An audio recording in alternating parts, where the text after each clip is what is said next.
All right, everybody, welcome back to the documentary series. Today we're here again in a very secret spot on the American River. It's called the Nimbus Fish Hatchery. I'm sure none of you guys have ever heard of it. And here we are, and we're gonna see if the shad are biting today. Hopefully they are. Last time I was here, I got one. A couple times before that, I got two. A couple times before that, I got five. I just saw someone across the river from me just net a fish, so it looks like they're biting today, which is great. And yeah, hopefully we're able to get on some. You don't need waders this time of year because it's almost 100 degrees while I'm filming this, and this is a really popular fishing spot, so I found it very helpful to try to time my cast with the people around me so that way people aren't getting tangled. And lucky for me, my first opportunity at an American shad for the day is about to arise. Alright, we got a fish on 2-pound mono. Can't even see him because I'm looking right in the sun.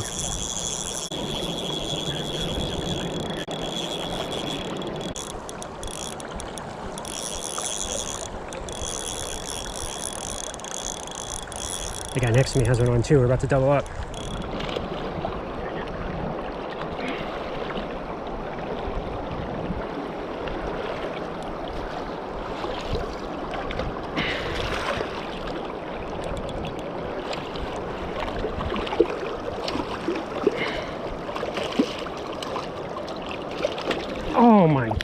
Oh my gosh, dude.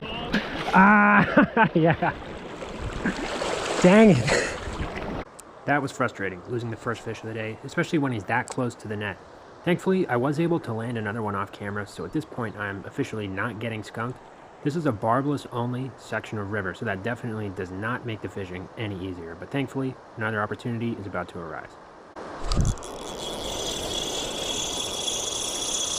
Alright, I'm about to double up with the guy across the river. Wow, this one's fighting like crazy.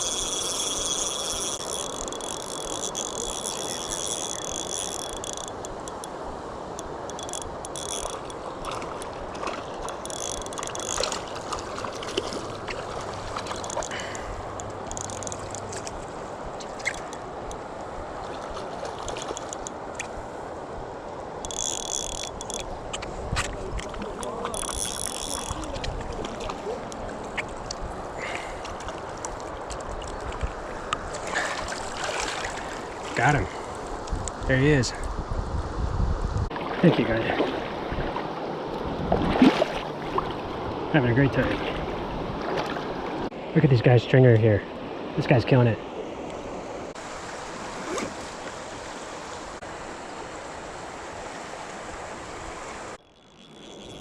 I didn't even feel the bite here.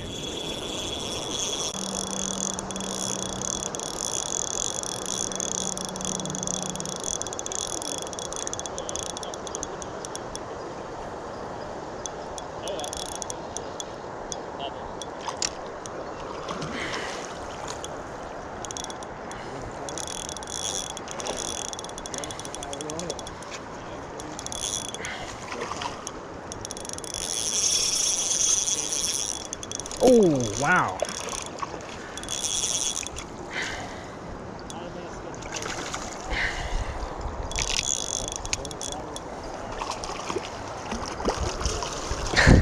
Wow. Got him.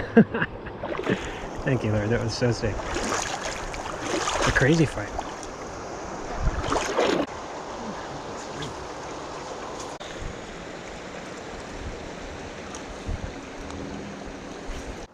I wouldn't consider myself a shad fishing expert, but by far the most popular way of fishing for shad on this river is with a float.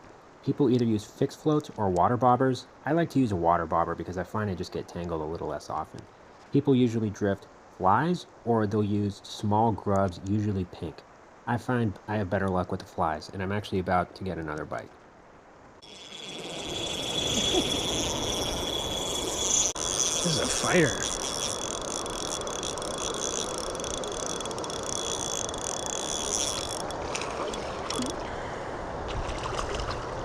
Oh my gosh. Yep, there he goes.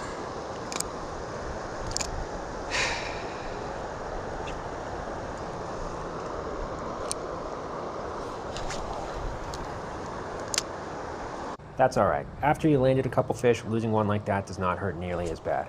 As you can see, the sun is starting to go down fast. It's probably around 9 p.m. and I find that between 8:45 and 9, that is the best bite window of the whole day. So if you're fishing after work or if you're fishing on a weekend and you're in the evening, make sure to not leave too early. You don't want to miss this window. And thankfully for me, I am about to get one more opportunity on an American shad. Let's make it count. I don't feel him either. Keep the tension.